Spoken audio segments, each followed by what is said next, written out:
Namo tassa bhagavato arahato samma sambuddhassa. Namo tassa bhagavato arahato samma sambuddhassa.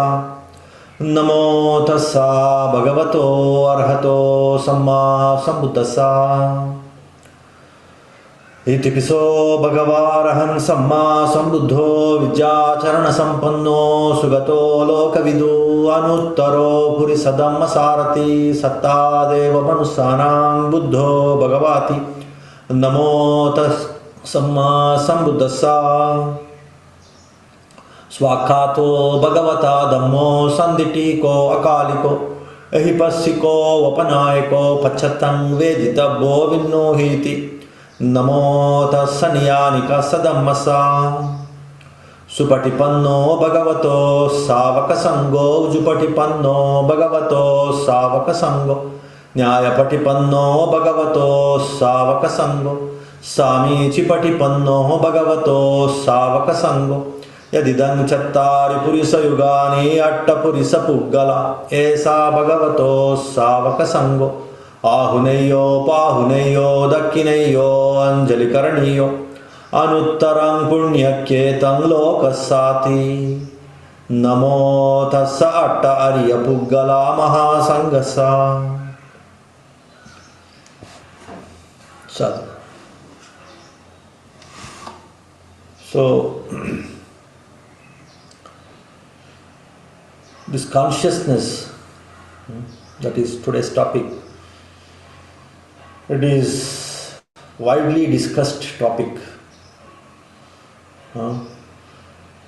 whether it is by religious people or whether it is the philosophers or the psychologists.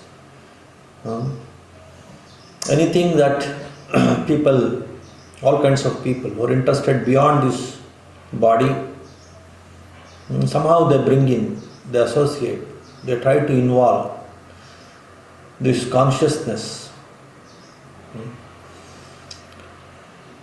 When there is a discussion on the mind, then definitely the role of consciousness, then people will look into the consciousness as mind, consciousness as one of the components of mind or consciousness that encompasses the mind in different ways. In millennia, that's what here in the introduction of the consciousness, some people say, in multiple ways, in so many ways. One will define consciousness, one will try to understand consciousness, one will explain consciousness. All of them, not even one single exception. All these definitions, all these explanations about consciousness, they're okay. They look, at least they're correct, they're true. And we will see, we'll just see in general how the psychologists or how these the people who are into this, the scientific, the rational people who want to know about consciousness and the mind, how they explain or how they define the consciousness, how the normal people, the common folk, how they have understood about this consciousness, or how these rationalists, scientists, psychologists, they look at this, atheists, how they look at this consciousness, and how the theists in the different religions. Theism is like the people who believe in God, believe in something that is beyond this body and mind, which is permanent, which is powerful. How they understand this consciousness, different religions, not just one religion, the different religions like Hinduism, Christianity, Islam, and in Buddhism also there are so many versions of consciousness.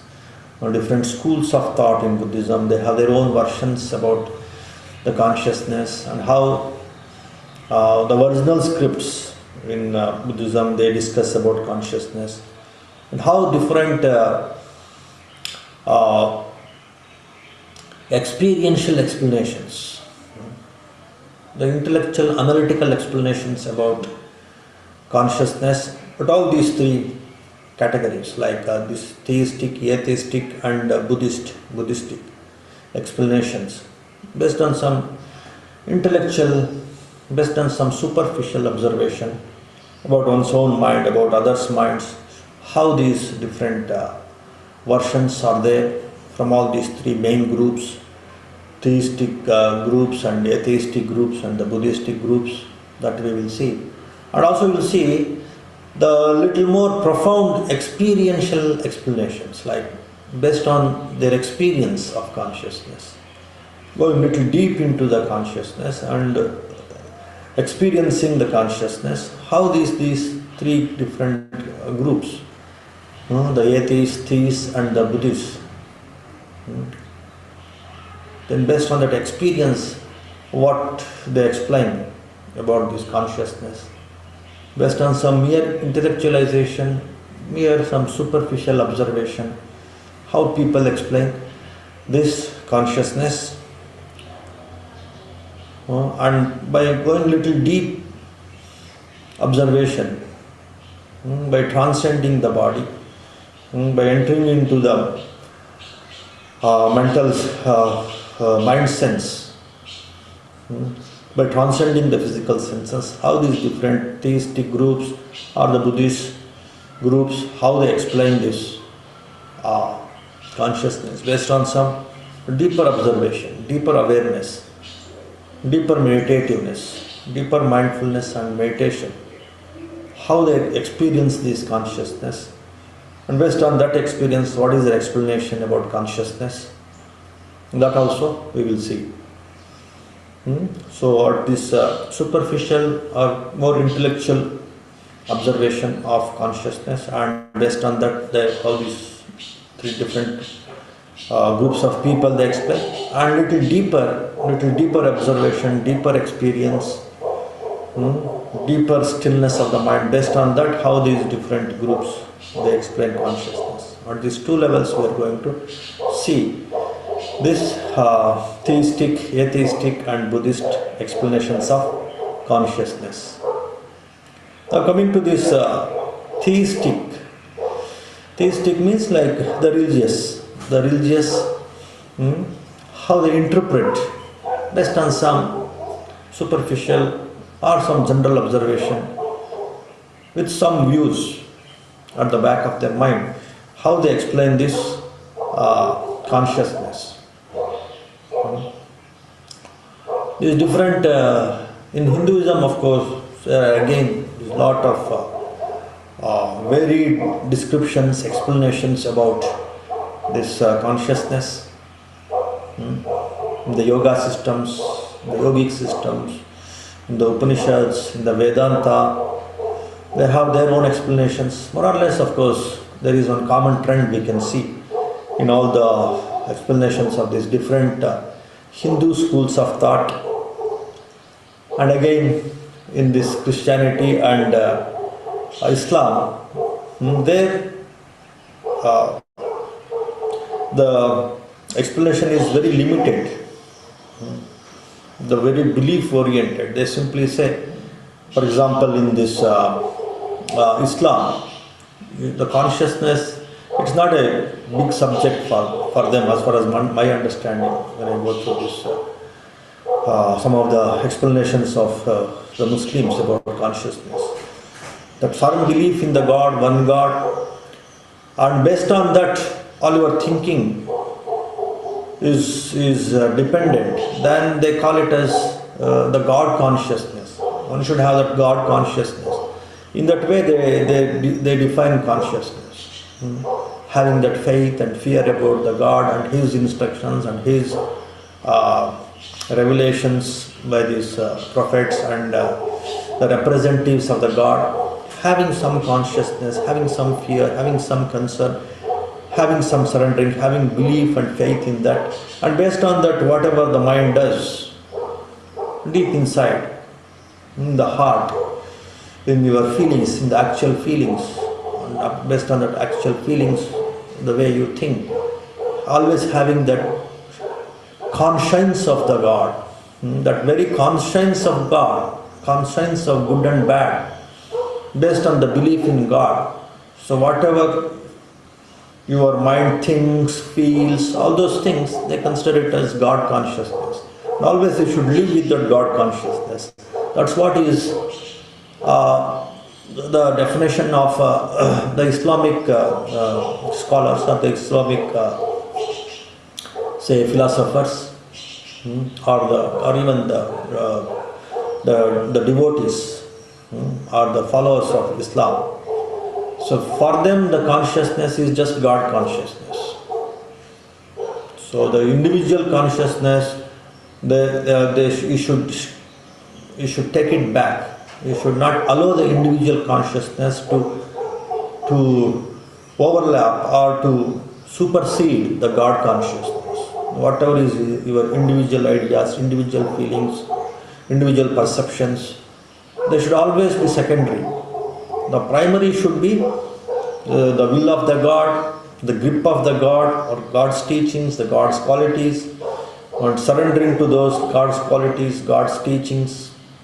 So under that grip, if your mind is functioning, that is good enough.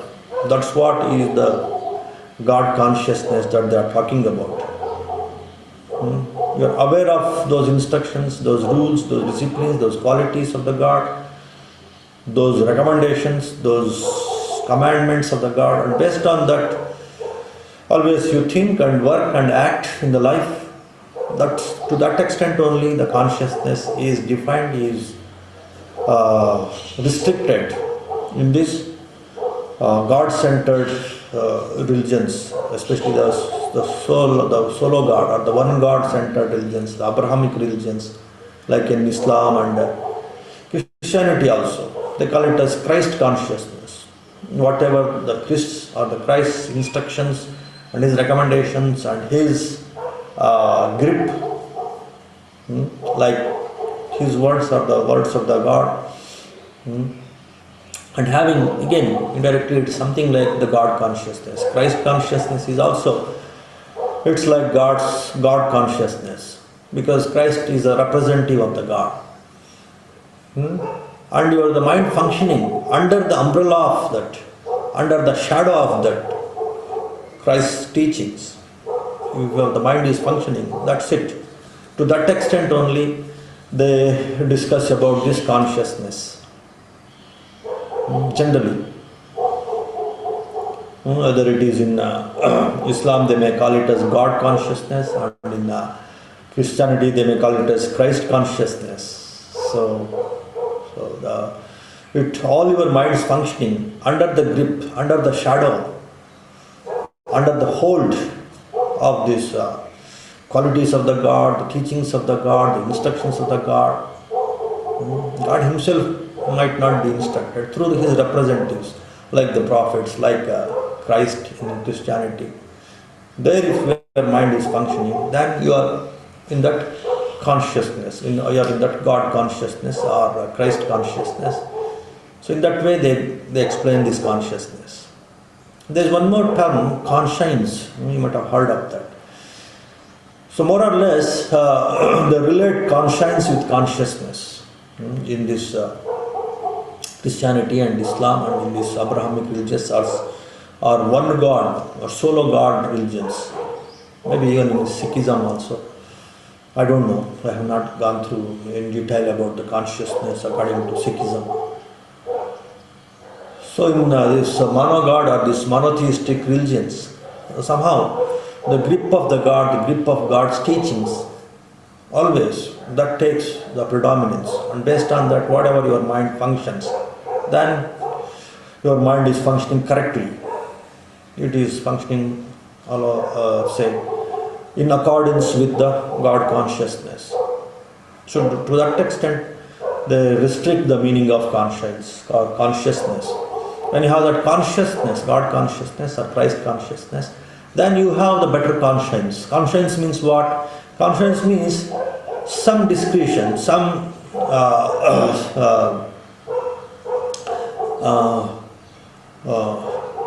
say some clarity about what is right, what is wrong.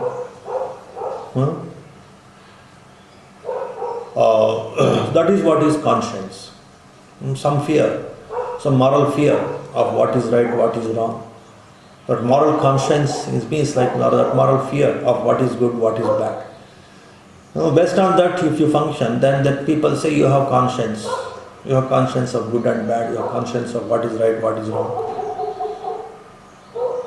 So this God consciousness or this Christ consciousness, they will bring in this conscience of good and bad in your actions, in your thinking, in your speech. So to that extent, to bring in that conscience of good and bad, they use this word consciousness, the God consciousness or the Christ consciousness in the monotheistic religions, like these Abrahamic religions. And in Hinduism, of course, there are so many versions, so many yoga schools, there are so many Vedantic schools, there are so many, in so many Upanishads, in Gita, Bhagavad Gita, there's a lot of explanation, discussion on this consciousness. In many of these Hindu versions of consciousness, they talk about two main kinds of consciousness. One is the individual consciousness, the Atman, or the self, which is relatively permanent, which is beyond these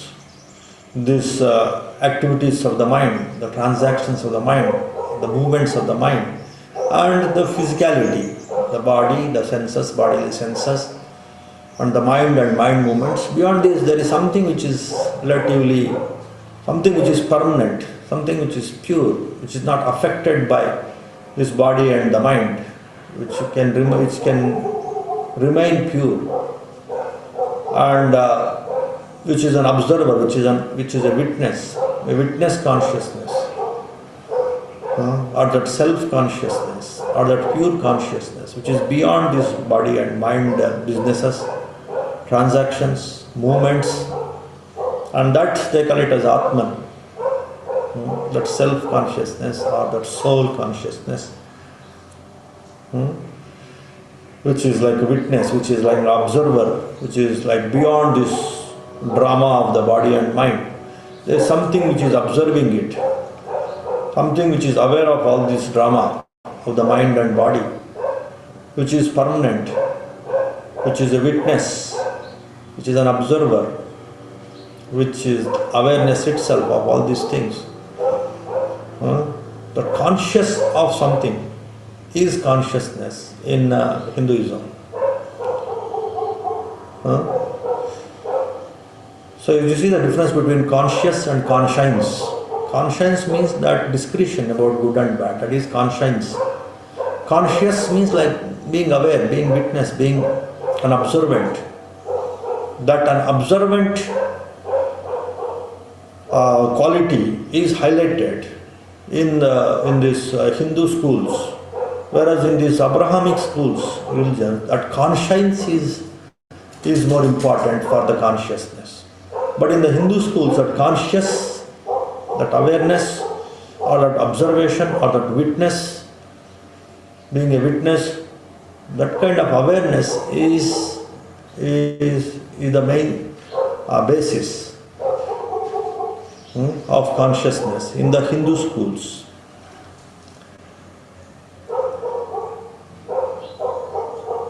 Okay, so that is the main difference between this polytheistic approach or the Hindu approach or this monotheistic approach of the Abrahamic religions about this consciousness. Conscience is the basic thing in the consciousness of the Abrahamic religions. Conscious or being aware or that observing quality or that awareness quality or being the conscious, that quality is prime, is basic in the consciousness of the Hindu explanations or this yogic explanations, Vedantic explanations or polytheistic explanations. Polytheistic is generally Hindu, let us say. There of course there may be so many other sects and other polytheistic approaches in other parts of the world. But most of the polytheistic approaches are very much available in Hinduism. That's why I can say that the Hindu approach is conscious or awareness based, which is more permanent, which is separate from the functions, the businesses of the mind and body. So that is the Atman approach. So that is what is consciousness according to the Hindu schools of thought. And of course they have one more consciousness, that is the super consciousness or supreme consciousness or Parabrahma or the Brahman consciousness or Parabrahman consciousness.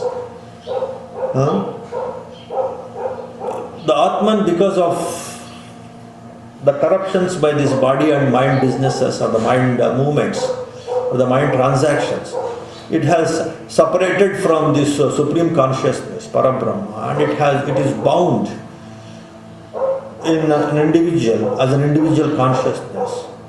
But it has all the qualities of the Brahman or this Parabrahman or the supreme consciousness. All this individual consciousness also has the same qualities. But because of this encapsulation or encircling of these body and mind businesses, based on, of course, karma, this purity has been encapsulated in this body and mind.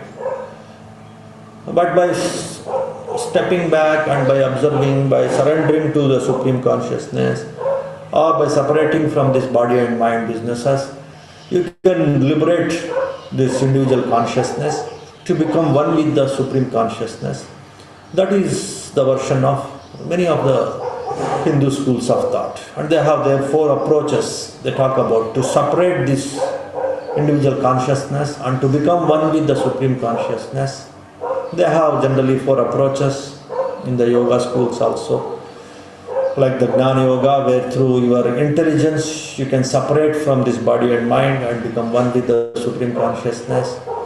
And through Dhyana Yoga, Raja Yoga, again through this meditativeness or this mind control, you can separate from this body and mind influence on your individual consciousness, and thereby you become one with the supreme consciousness. And then through bhakti, by simply surrendering to the supreme consciousness and the qualities of the supreme consciousness, you can again become one with the supreme consciousness. You can escape from this influence or the binding of this body and mind, and you can escape and you can become one with the supreme consciousness. That is one more approach, the bhakti approach. And the selfless action, selfless and skillful action. Through selfless and skillful action, karma yoga also, you can escape from the influences of the body and mind. Of course, for the skillful and selfless action, the body and mind has to be involved. You have to think intelligently, skillfully. That's how the mind is involved.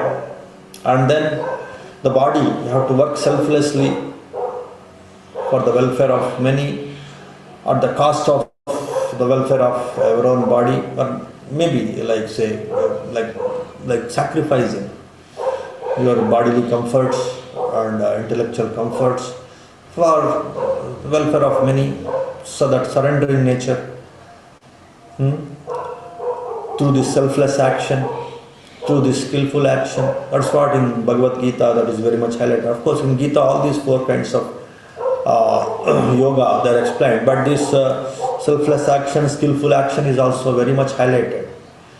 That's what is one of the best ways to liberate your individual consciousness and to become one with the supreme consciousness. That is why I highlighted in the Bhagavad Gita. So in that way, in these 4 approaches, one can liberate this individual consciousness and become one with the supreme consciousness. That's how this Hindu approach, Hindu explanations about this consciousness. What is the constituent of consciousness? They say it is pure. It by itself, by its nature, it is absolutely pure. Unlike the mental concomitants like your say greed, hatred, or thinking, analyzing. All these things are mental concomitants. We are beyond all these things. We are all these mental factors. The consciousness is completely beyond this. It is pure. It is a part of supreme consciousness. It's completely different from all these mental concoctions or concomitants. And of course, it is definitely separate or different from the bodily compositions. The body is composed of these different elements: earth element, water element, fire elements. Consciousness is completely different from these elements of the body or the factors of the mind, different factors of the mind, like thinking, like analyzing, like feeling. All these are the factors of the mind. But this consciousness is completely different from that. It has its own pure nature. It's actually the part of the supreme consciousness, which is all powerful, all pure, all perfect, all compassionate, all encompassing the whole universe. So that is the nature of your consciousness. In that way, in this Vedanta and in these yogic schools or in these Upanishads or in all these Hindu schools of thought, that is what is the explanation of the consciousness.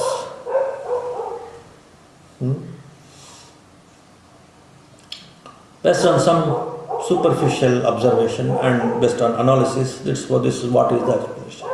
What is the actual experiential explanation, that we will see later. First we will see this analytical explanation of the consciousness in all these three main categories of the thinkers or the wise people in this world. All the wise people or the thinkers of this world, they can be categorized into theistic people, atheistic people, and the Buddhistic. In that way we can classify. So this is the theistic thinkers' explanation about consciousness. Then what is the explanation of this atheistic or the scientific explanation? Atheists, they have more trust on the scientific explanation and they go in tune with the scientific explanations, the rational explanations about the consciousness. And they have this atheistic, they don't have the belief or they don't subscribe to these ideas of supreme consciousness or universal consciousness, and for an individual there is something called self-consciousness or individual consciousness as a part of universal consciousness. They don't subscribe to this kind of explanations, the atheists. They rely more on the scientific explanation of the consciousness. And scientific explanations are based more on this, the discoveries or the understanding of the psychologists about the mind and the consciousness. That the atheists generally they subscribe, they agree with that. And of course they may have their own atheistic philosophies also from some atheistic philosophers, and they go in tune with the scientific observations or the psychologists or the medical people, what they think about, what they have understood about the consciousness. They go on par with that. They go hand in hand, these scientific explanations and the atheistic explanations. That's why I just bring in all these psychologists, philosophers, who are not into these theistic ideas, and the atheists and the rationalists and the humanists who don't want to subscribe to these theistic ideas. They have their own version of consciousness. They have their own explanation about this consciousness. Generally, they say the consciousness as the product of the different mental factors. Once these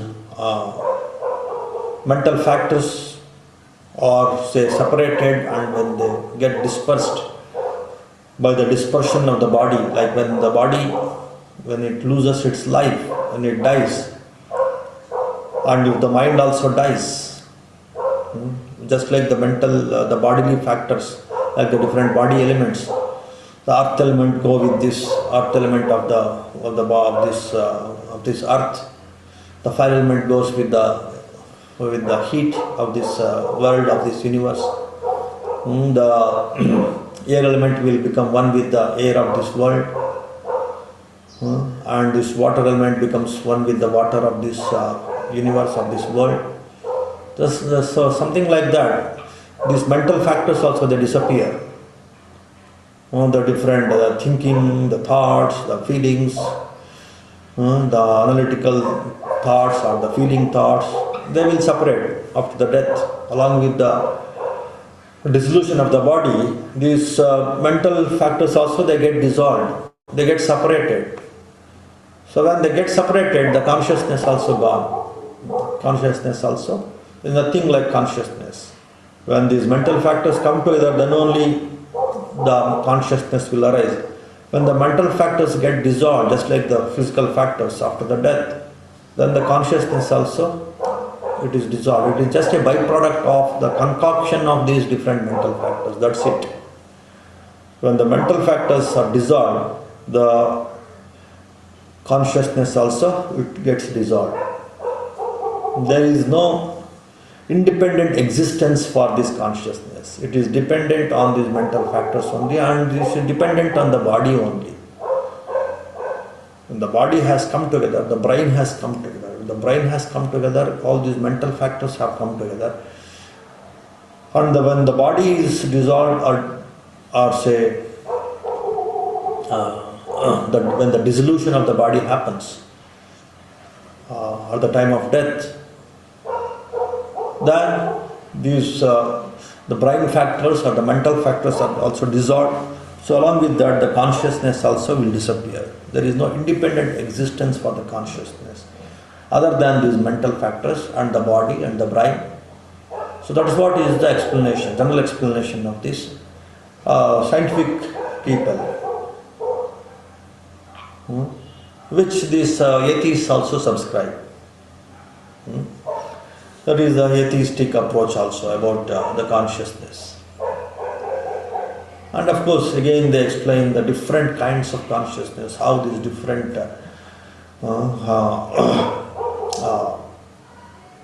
thoughts about this I will hold on to this consciousness based on different concoctions or the combinations of these mental factors. They have different kinds of consciousness.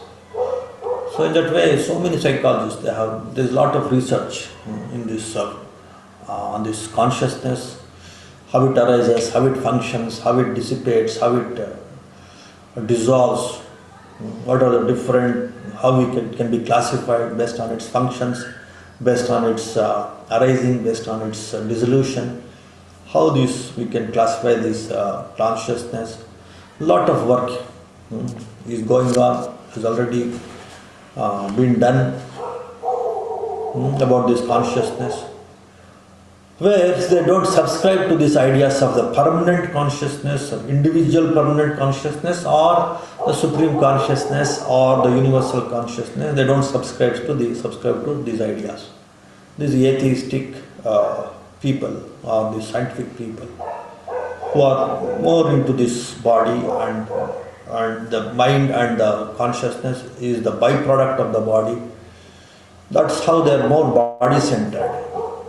The scientific explanations are more on the basis of the body. The body has come together, then the mind will come together, then the consciousness also will appear. When the body has disintegrated, the mind also disintegrates, and the consciousness also, it automatically goes away. So then there is nothing like permanent individual consciousness, there is nothing like becoming one with the supreme consciousness. So there is nothing like that. It's more of matter oriented, more of body oriented. That's why it's the materialistic approach, or the body centered approach. The atheistic approach is more of materialistic approach. And just the consciousness is a byproduct of this materialism only. That's what is the explanation of the atheists. And as I told you, they have different versions, and one of these explanation of this scientific people, to which some spiritual approaches also will agree. There is one explanation where some spiritual people and also the scientific people, they agree with regard to the consciousness. So one of such explanations I just show you now. You can show that slide, Upasika.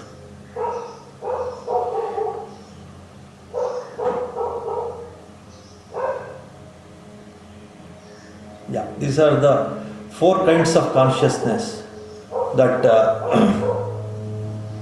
these people who agree with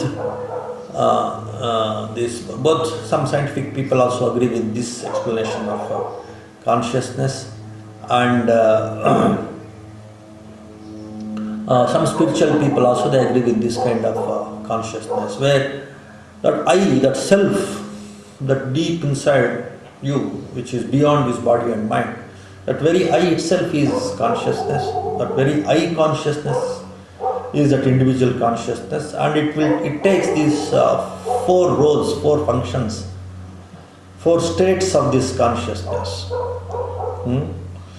This the first one, that is the left hand bottom, left side, the bottom, that is to me consciousness.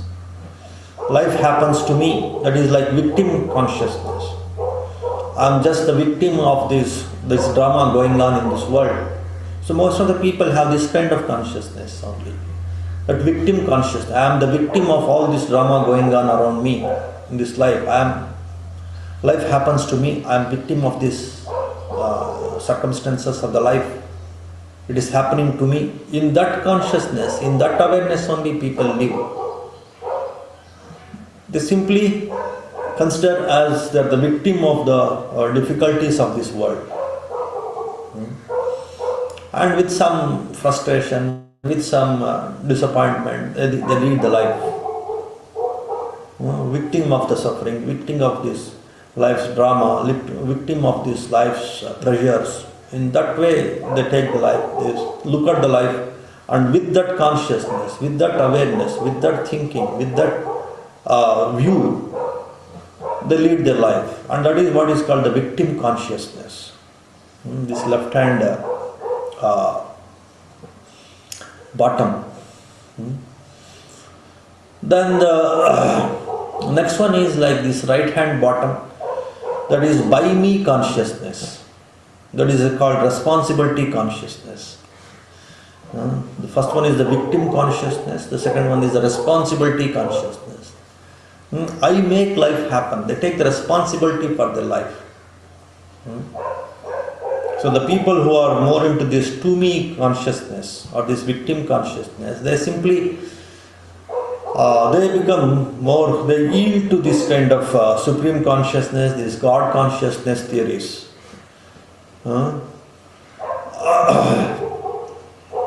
And they simply try to outsource their happiness or their success or their life to something that is supreme.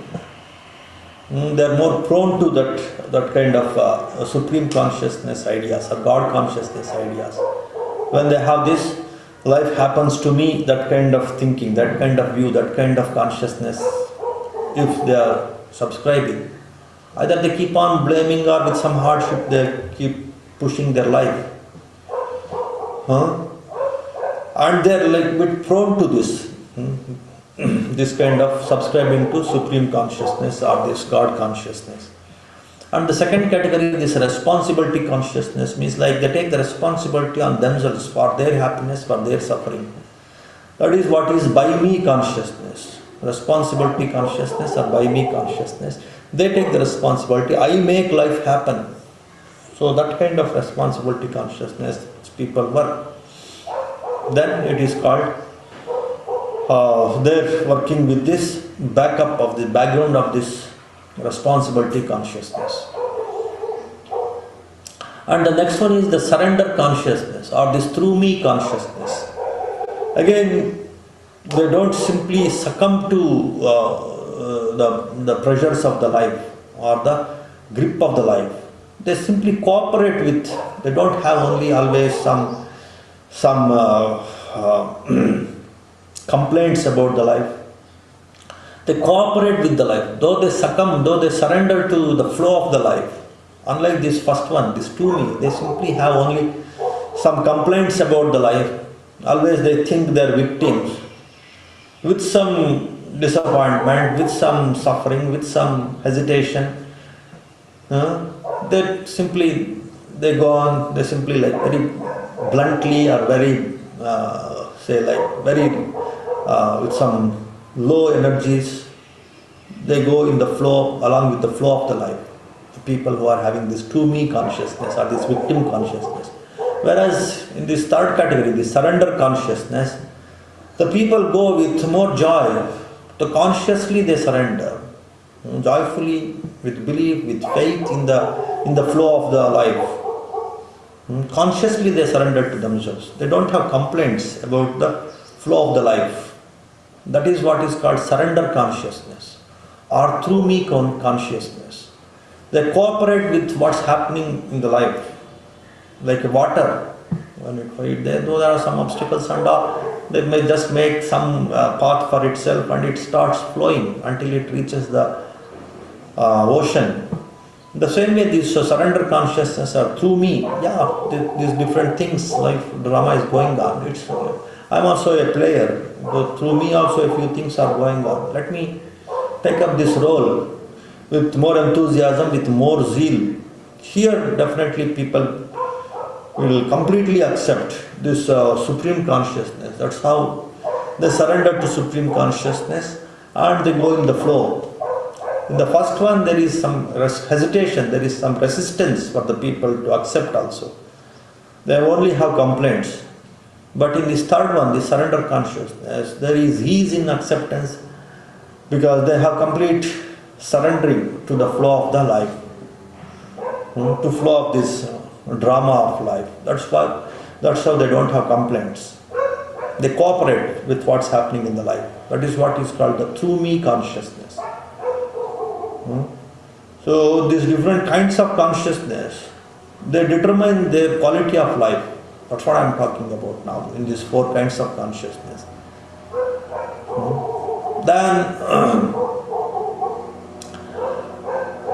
Then the next one is oneness consciousness. The people who think that they have transcended body and mind, they have become one with the supreme consciousness. They have a different way of looking at the life. They have a different way of going along with the life. They like many godmen and many people who proclaim, who project themselves as the representatives of God or the prophets of God. Through the God's qualities are revealed to them. They have experienced the revelations. They behave in a different way. They take the life in altogether in a different way. As me, life is me. So in that way they accept all the things that are going on in the world as part of themselves. Everything is me. As part of themselves only everything is going on. They become one with the life's drama, and they think they are just beyond that also, about the life also, about this world also, and they think everything is going through, according to his own whims and fancies, his own will. And there is no need to complain about this life, there is no need to surrender to this life, there is no need to take responsibility for this life. And they may try to control the life also, their life and others' life also, thinking that they have become one with the existence. So that is what is as me consciousness. So this is many spiritual people also, they agree with this kind of four levels of consciousness that people are working or people are functioning in this world. And one should move from these different levels and then one should reach this oneness consciousness, or this as me consciousness. That's what some spiritual people. Again, this is one actually one theistic approach, to which a few atheists also, or few some scientific theists also, they subscribe to this because it looks little more rational than the ideas of absolute theistic people. But this is more inclined to the theistic ideas only, because this oneness and all, it is more like the theistic versions, the theistic strategies, the theistic idea, the theistic views, this oneness and all. So in that way also, the people understand about these different kinds of consciousness, and this atheistic approach of the body-centered or materialistic approach even for the arising of the consciousness, that approach is also there. And they say the three levels of the three parts of consciousness is, one is that vigilance, just that vigilance of the mind, and then the mental factors. They are the different components of this consciousness. In that way, so many psychologists also, they try to bring in few spiritual concepts in understanding the consciousness. There is a lot of mess also, there is a lot of explanations also around this consciousness. Even in this scientific field, even in this psychology, I have just gone through the different versions of different scientific people who are working on this consciousness. Okay, so this is, so in general, we can understand this theistic and atheistic approaches are two extreme approaches to understand this consciousness. The theistic approaches are soul-centered, or this pure self-centered, or this supreme soul, or this God-centered understanding of consciousness. Whereas the atheistic approach is the body-centered, the concoction of the mental factors, because of the combining of the bodily factors, the consciousness arises. Once these bodily factors get dissolved or disintegrated, automatically the consciousness also loses its ground and it disintegrates. That's what is the body-centered approach of these atheists and the scientists, the material scientists. About this, they explain about this consciousness. So what is the observation, some deeper observation of these atheists and the theists about this consciousness? The theists, through meditation, especially the meditative approaches, in all religions, they experience some kind of disappearance of the body when they calm down their mind. They experience that they don't have body. Many yogas, many yogic approaches, many people, they experience that state of bodilessness, or some temporary disappearance of the body. They don't feel that there is hand, there is weight, there is some bodily sensations like hardness, heaviness, itching, throbbing, pain, pleasure, nothing they experience in this physical frame.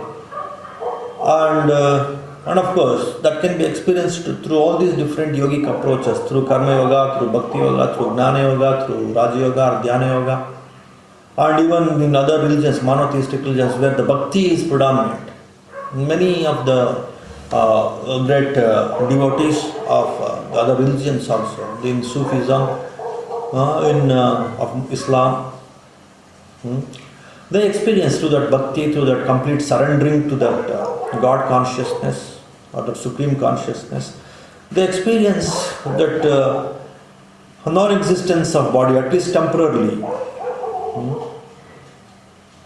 And in all yogis, different kinds of yogis, where bhakti yogis or karma yogis or jnana yogis or dhyana yogis or raja yogis, or different devotees of the Islam or Christianity, who are more deeply involved in that devotion, in that bhakti, in that surrendering, they experience no thoughts also, at least for some temporary phase, temporary period. They experience no thoughts, no concoction of thoughts, no coming together of different thoughts like intellectual thoughts or feeling thoughts or any thoughts, or different mental factors which are responsible for the thoughts. They don't see the thoughts. They have seen that there is no thought, there is no body. And during that state, in almost all theistic approaches, they experience some light,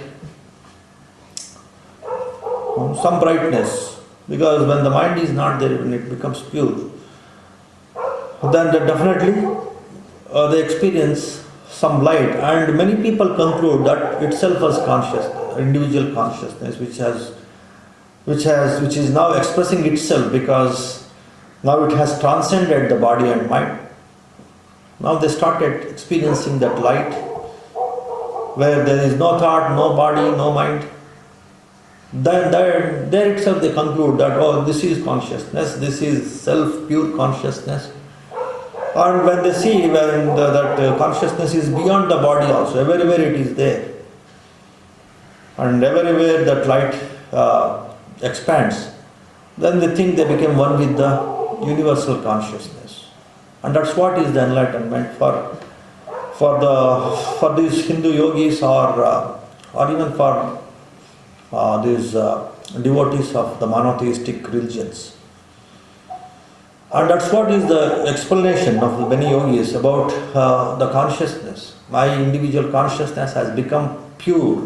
It has transcended body and mind. The bodily sensations and the mental factors, the mental concoctions, it has transcended. And it has expanded to all corners of this existence, not just in this body. It has transcended everywhere. That's why it became one with the universal consciousness. I became one with the God. That's why they represent the soul with the light, the Supreme Soul also with the light. They say Allah is light only. They say God is light in Christianity also. They say Allah is light in Islam also. And that very light, they think it is consciousness in yogic versions, in different yogic versions. So in that way, that very light, based on the experience of, say, calming down the thoughts, letting go of the thoughts, and transcending the body and mind.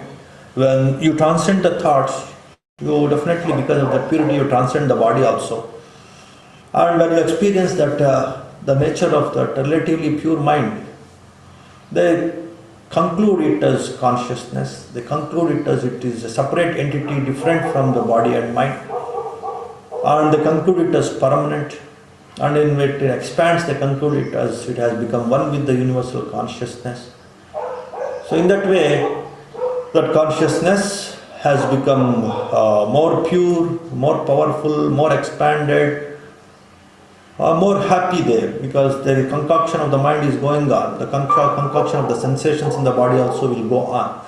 Then you experience that pain, unpleasantness in the body and mind. When you transcend this, by experiencing this light, by experiencing this light all around, then you think that is then the yogis and these devotees, they think that that is the ultimate state of consciousness, superior consciousness, supreme consciousness, super consciousness. So that is what is the explanation of consciousness, based on some observation, based on some deeper observation in the theistic approaches. That is a theistic explanation about consciousness. The very light, which is like beyond these mental concoctions and physical sensations. That itself is the consciousness.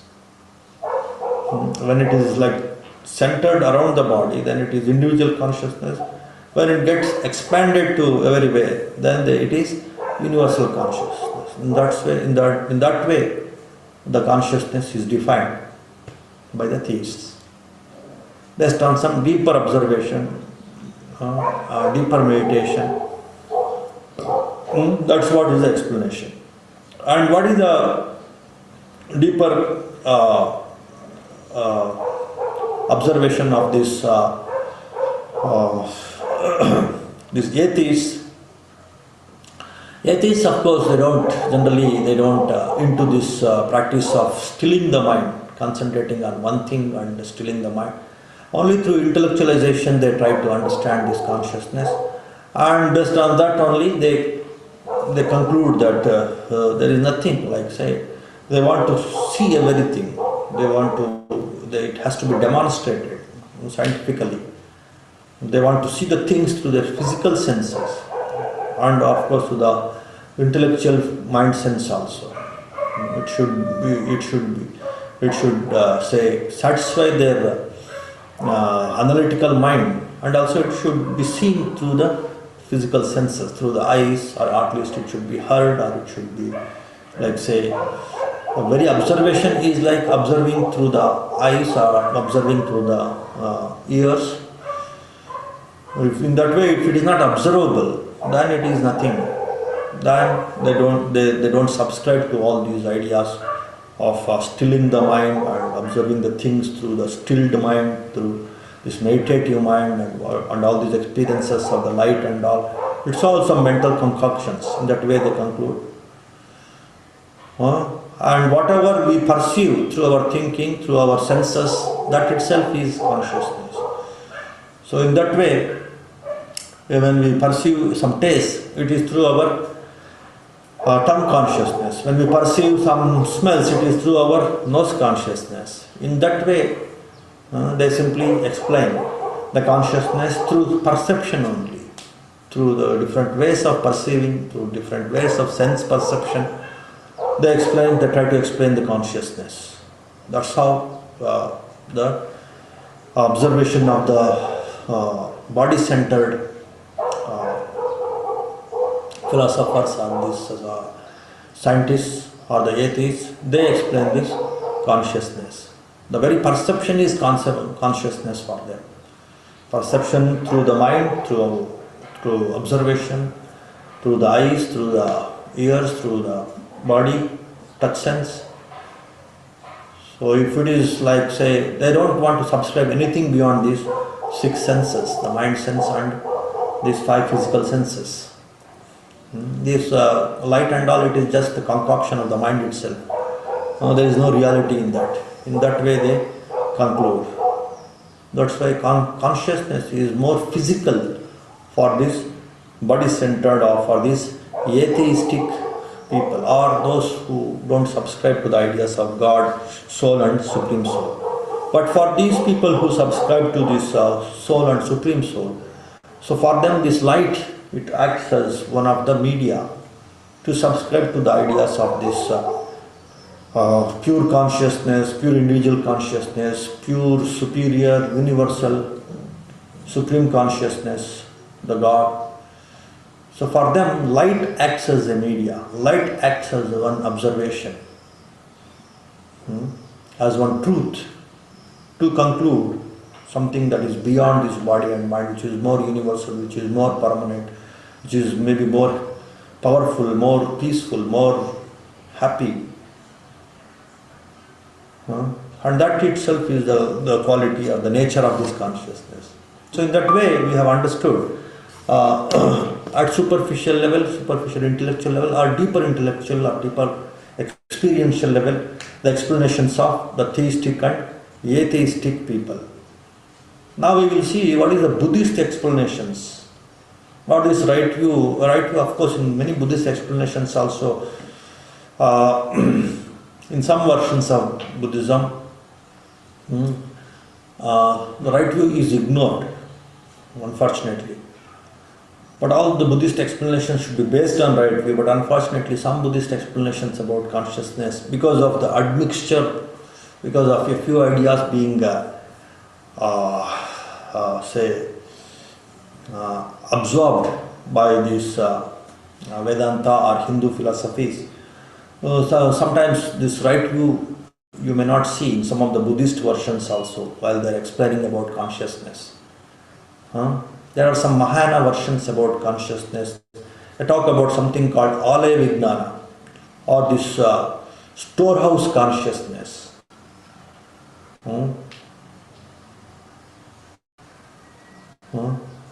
Or a deep inside consciousness, which is more or less, many Vedantic people, they relate whatever these Mahayana Buddhists, they talk about this Alaya Vijnana as the soul, or this self-consciousness, or this Atman.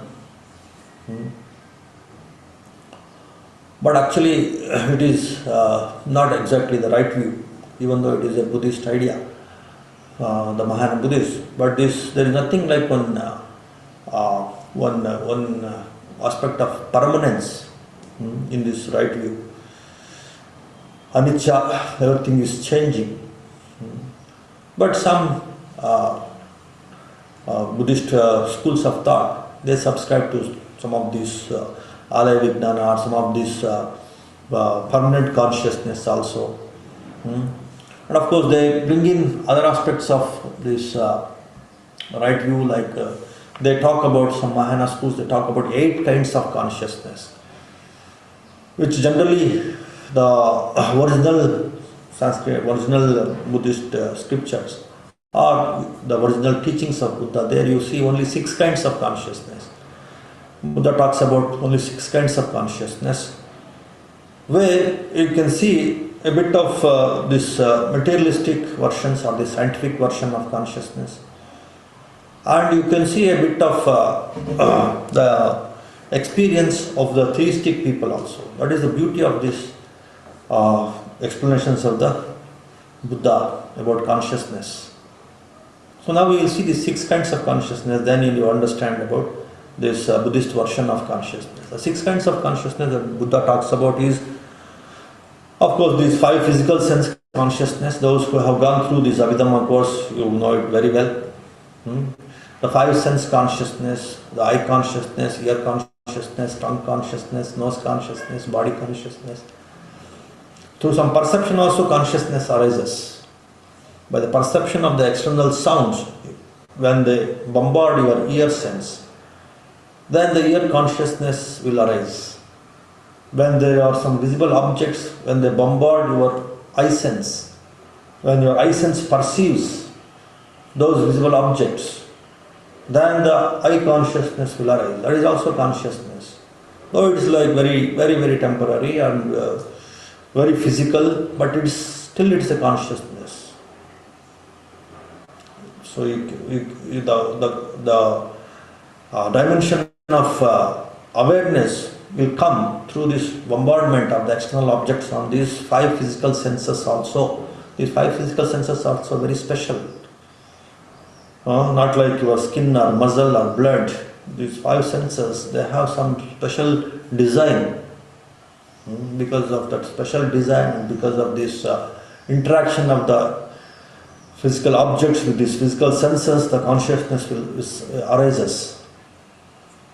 That's what is the explanation of Buddha, which is a bit similar to this scientific explanation about consciousness. There is some overlapping. With the tastes also, when the different foods that you take, which have different kinds of taste, when they come in touch with your taste buds are again specially designed. That's why it's called the tongue sense. When the taste and the tongue sense, they come together, then this tongue consciousness will arise. When there's some tangible objects, same thing with the smells also. In the same way, in the tangible objects, if you touch, if there is some hard substance or soft substance, your body will feel it. And that very feeling of these different touches, different sensations, externally or internally also, different sensations, the body will feel. And that experience of the feelings or the sensations or the touches or the physical feelings, that is actually, it's again leads to this body consciousness. In the same way, the different thoughts in the mind, different memories or thoughts that will go on in the mind, even the different feelings, they create mind consciousness. Not only that, there is one flow of consciousness which comes from the previous lives also, one stream of consciousness which is called bhavanga. That the Mahayana people, they call it as the this alaya vijnana, the storehouse consciousness also. And that is also one kind of consciousness. So in that way, there are different versions of consciousness in among the Buddhists also, and then the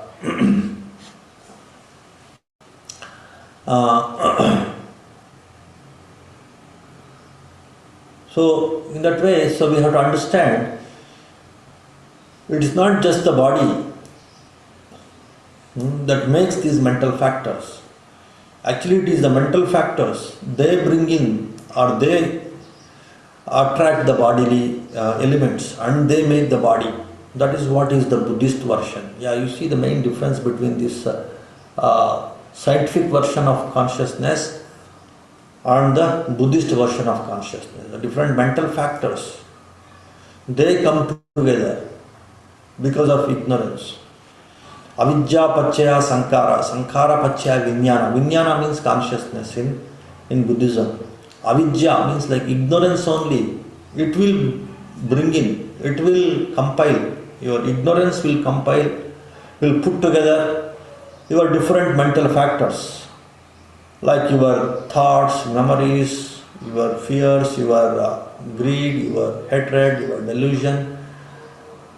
These different things, your laziness, your dullness, all these are different mental factors. Your ignorance only will bring them together. And these mental factors, they produce consciousness. Avidya pachaya sankara. Sankara means all these mental factors, mental formations.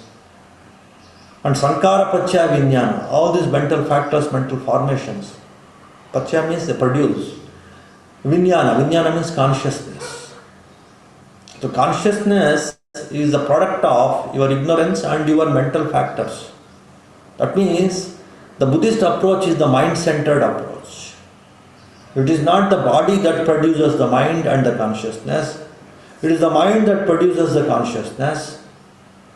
And then vijnana pachaya nama rupa. And because of this consciousness, you get this body, salayatana, bodily senses. So the prime importance in the Buddhist approach is, it is the mental factors, it is the mental defilements, mental formations, like your greed, your hatred, your jealousy, your thoughts, your analytical power, all these different powers of the mind, they come to, are the weaknesses of the mind. They come together because of the ignorance. The ignorance is completely removed, then you don't bring in these different mental factors. When you don't bring in these different mental factors, then this consciousness or this awareness about body, about external things, all this consciousness or this awareness will not happen, will not arise. And when this awareness will not arise, then the physical body, the physical senses, nama rupa, rupa means body, and then salayatana means all these physical senses, and also the mind sense, they won't arise. So it is the mind, it is the mental concomitants, it is the ignorance, that is the culprit to produce consciousness. If those things, if you work on those things, your ignorance, your mental formations, your mental defilements, on those things if you work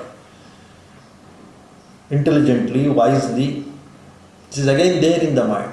Make use of that very mental formations which are pure, which are superior, which have this component of wisdom. You identify them and work on them. That's what you do in all these right view meditations.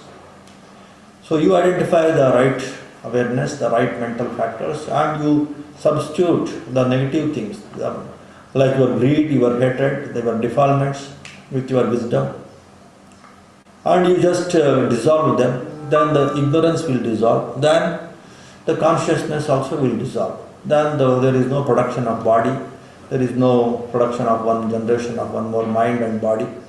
Then this repeated cycles of generating the body and mind, and then say dying or disintegration of the body and mind, all this drama is happening because of ignorance only, because of not understanding about this coming together of the mental concomitants,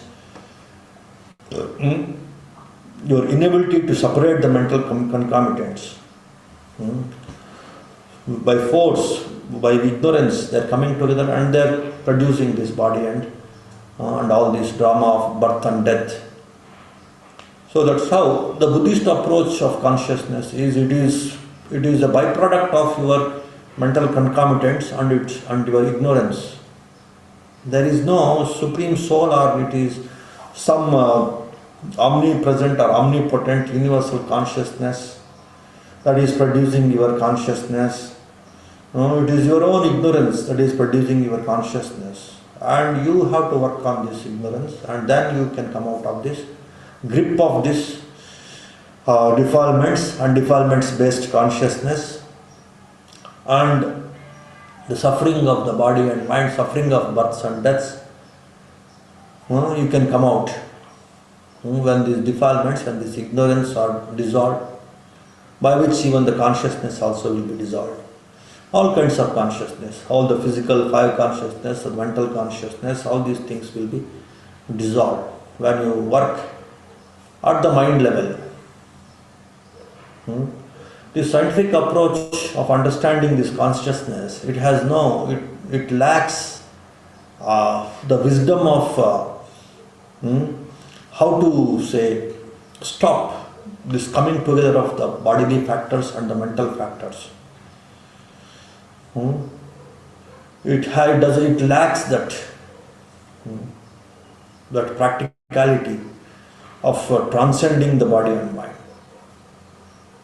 And the theistic approaches, they lack, they have some kind of practicality of these yogic systems of surrendering through bhakti yoga to something called the supreme consciousness, but you are not hitting the right cause of the creation of consciousness, and because you are not hitting the right cause, that is working on the mental formation, mental defilements through wisdom, and thereby substituting, thereby removing the ignorance through your wisdom. If that approach is not there, so all these four approaches, they are not authoritative. That's what is Buddha's version.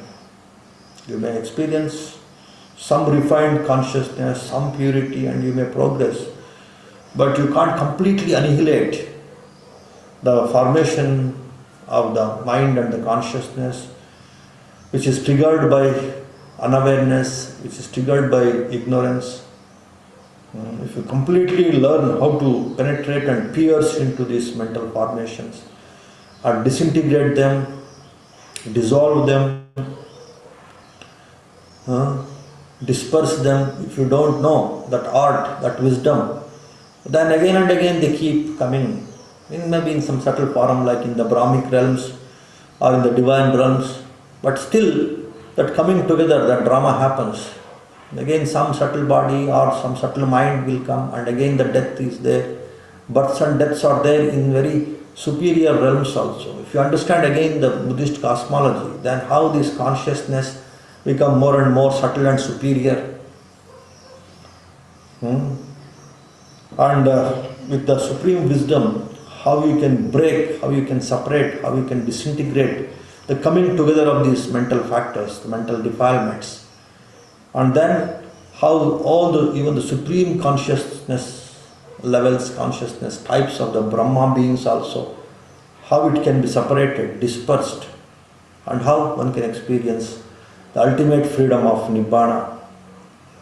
So that approach, again you can understand by studying the different kinds of consciousness at the different planes of existence. The animals and the lower realms below this human realm, they have very, very gross consciousness because of the very gross mental defilements. Lot of greed, lot of hatred, lot of delusion. Again, there are so many mental defilements, mental factors.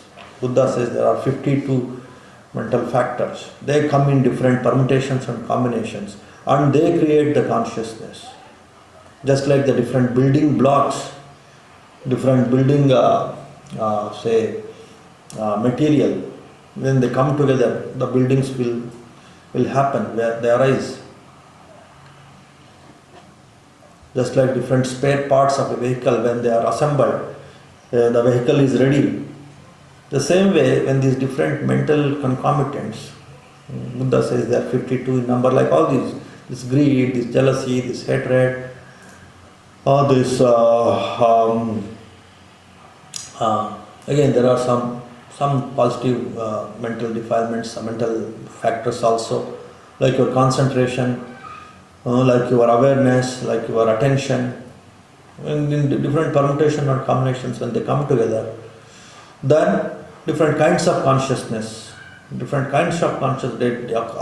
different kinds of bodies, different kinds of bodily elements. The animal realms, because of more grossness, because of more immoral mental concomitants, like more greed, more hatred, more delusion is there in the consciousness of the animals, because of these more immoral constituents, then such consciousness with more immoral concomitants, they attract more gross body, like the bodies of the animals. In the humans, it is relatively better. There are more moral consciousness because of relatively more wisdom. They have more refined body and refined consciousness. And in the divine realms, which is again a little superior to the human consciousness, they have very less the gross mental concomitants like anger, hatred and all. They have more refined mental concomitants. That's why the consciousness is also more refined. That's why the body is also more subtle, more refined bodies, more bright and refined bodies. And in the Brahmic realms, where the mental concomitants, mental defilements, mental ignorance is very less, and more refinement in the mental concomitants, also in the consciousness also. That's why more refined bodies also the Brahma beings they have. So all this gradation in different realms of this existence, it's all because of the wisdom, of the ability to substitute the negative or the immoral constituents with the moral constituents, so that to get the superior or the better consciousness, so that they get the better bodies also, so that the suffering is relatively less because of more refined minds, more refined bodies. But once the wisdom is much more powerful, much more ability to disperse, disintegrate all the mental defilements, mental concomitants, then one need not take up the body at all, because there is no mind, there is no consciousness, because there is no coming together of these so-called the building blocks. When you separate, when you destroy the building by separating the doors, the windows, the roof, the walls and all, then the building is destroyed. But when you are trying to keep on putting together these different building blocks, then automatically new buildings you are keep on constructing. If you remove the window from here and the door from some other building, and if you bring them together and you construct one more building and one new building, but you have the ability to destroy and not to bring the building blocks together, then no more buildings. So the same thing with these different mental factors. Your different mental factors, you don't bring them together by understanding and you consciously separating them, wisely, consciously you are separating them through your meditation, through your awareness, through your mindfulness, through your concentration, through your wisdom. When you start separating these building blocks and you don't bring them together, again because of greed only you bring them together, and if that greed is not there, that separating ability you have, then you reach higher and higher levels of wisdom, higher and higher levels of subtle consciousness, refined consciousness. And if your perfection of separation is complete, then there is no consciousness at all, because you are not bringing the blocks together. There is no new house at all. So that is the explanation of the Buddhists with regard to this consciousness, refining the consciousness and completely transcending the consciousness, and to end up in liberation or the Nibbana or emancipation. Just reaching some superior consciousness like the Brahmic consciousness, that itself is not the goal of the Buddhists, the true Buddhists. So it is by this ability to separate these mental concomitants, mental building blocks, which come together because of craving, because of some attachment, because of ignorance. So that very art and science of separating these mental blocks, that will actually help you not to end up in some kind of consciousness and not to end up in this repeated births and deaths in any of these different planes of existence, either as an animal or as a human being or as a divine being or as a Brahmic being. But this is the different stages of wisdom, where you can able to substitute the ignorance concomitants with the wisdom concomitants, with the immoral concomitants like greed, hatred and delusion, with more moral concomitants of the mind, like concentration, like attention, like wisdom, like intelligence, like intelligence of separation, intelligence of knowing these different concomitants and separating them through meditation. So that is what is the Buddhist approach. You want to get some relatively superior happiness, some divine happiness and the Brahmic happiness, and also to get the ultimate happiness of Nibbana, that is a Nibbanic happiness. So this art and science of substituting the gross mental concomitants with the subtle mental concomitants through wisdom and awareness, through wisdom and concentration, through mindfulness, awareness. That's what is the approach. That's why this is a mind-centered approach. And it is more practical and liberation, freedom and superior happiness oriented, this Buddhist approach, unlike this scientific approach. Scientific approach, they want to see the things, the external things as they are. And there is no science of purification, science of making the things subtler and subtler, refining, the science of refining, the art and science of separating these mental concomitants. They simply are stuck with this body and bodily elements, and if this is happening, let it happen. That kind of say the liberation oriented approach is not there in this scientific approach when they are trying to understand this consciousness. So that's what is the difference between these theistic, atheistic and Buddhist approaches in understanding and in explaining the consciousness. Okay. I think this much, there are so many versions in so many ways and means we can try to understand consciousness. Even in these Buddhist approaches also, or in the theistic approaches, or in the atheistic approaches also, in different ways and means. Again, the psychologists, they try to explain. Even Sigmund Freud, very like ancient, not very modern psychologist. Modern psychologists and the ancient psychologists, the previous 19th century, 18th century and before that, they too have some idea about consciousness, they too have their own explanations about consciousness, the scientific field also.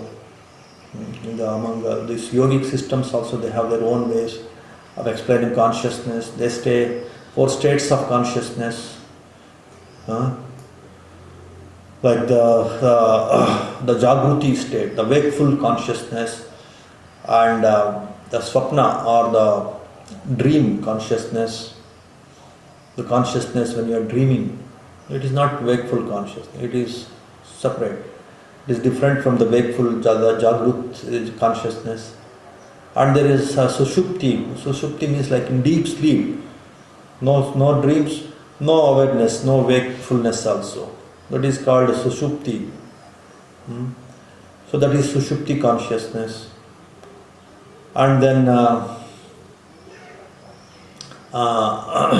last one is Turiya consciousness. Like it is like the true consciousness, the storehouse, the original consciousness. The original consciousness, which is a part of the supreme consciousness, that is the soul. You become one with that. That is the Turiya state, that state of enlightenment. In that way, they define the 4 states of consciousness, the yogic systems, based on, of course, observation, the superficial observation, and also based on the meditative observation. When they are meditating, when they experience the transcending from the body and the mind temporarily, when there is no mental transactions going on, the thoughts, when there is no physical sensations, they experience that light and they think that is the original consciousness, and the transcended body and mind, and that is the Turiya state. And when it expands and the light everywhere, then they think it is like it has become one with the supreme consciousness. Now that is the Turiya state consciousness. So in that way, these different yogic systems, they see the 4 states of consciousness based on both observation and also based on some worldly superficial observation and meditative observation. And of course the Buddhist yogis or Buddhist meditators also, they experience this different, but they don't conclude this light as the original consciousness, which is like which is altogether different from the bodily sensation awareness and the mental thoughts awareness, mental thought consciousness, or this bodily sensation consciousness. That is completely different. There is no pain, there is absolute pleasantness, lightness, delight in that light. But the Buddhist meditators, they don't conclude it as the Atma or the original consciousness.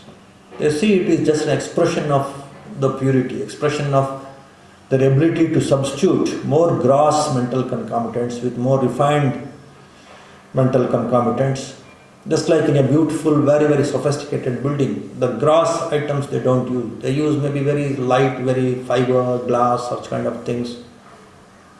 But it doesn't mean that it is complete, it is ultimate. It is maybe more refined, more beautiful building, that's all.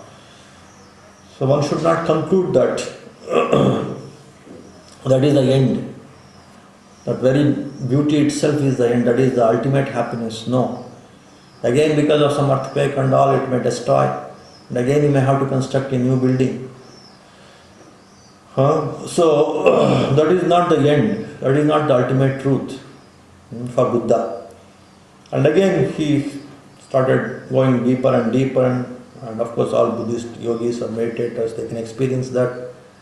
And higher stillness of the mind, and achieving more and more permanence in that light, more brightness in that light, to get absorptions, again as an expression of more purified mind with superior wisdom. That's why this light is called the light of purity, light of wisdom in this Buddhist approach. They don't conclude it as Atma or the Paramatma.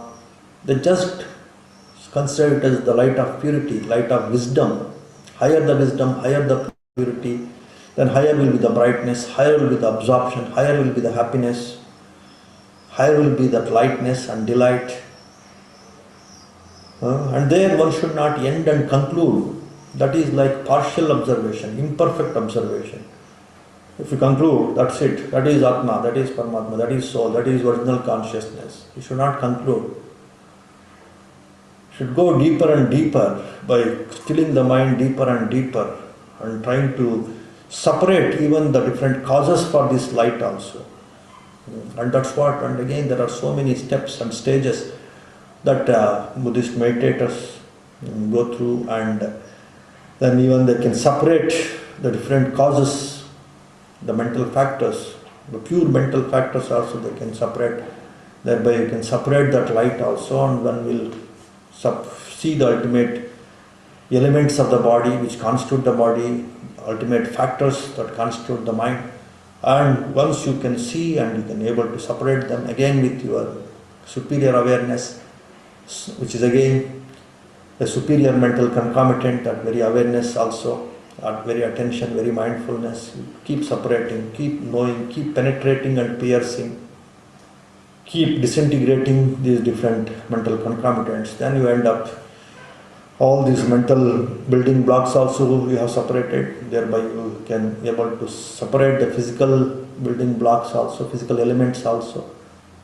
When you reach that perfection, then you automatically you will detach in this compulsive action of bringing them together and taking new births and ended up in again the deaths and new these births and deaths, this drama you can stop. And that is what is Nibbana. That is what is ultimate liberation, ultimate enlightenment. So that is what is the Buddhist approach, which is mind-centered approach, which is like awareness, absolutely awareness-centered, absolutely working on the mind itself through awareness, through understanding, understanding the mind by mind itself. That is the Buddhist approach.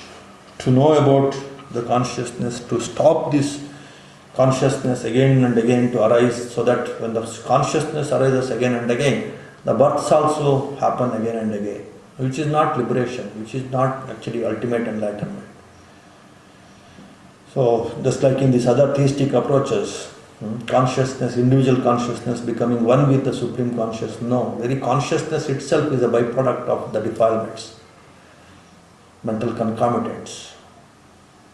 Becoming one with Supreme Consciousness, all that view, all that observation is not there in the Buddhist approach.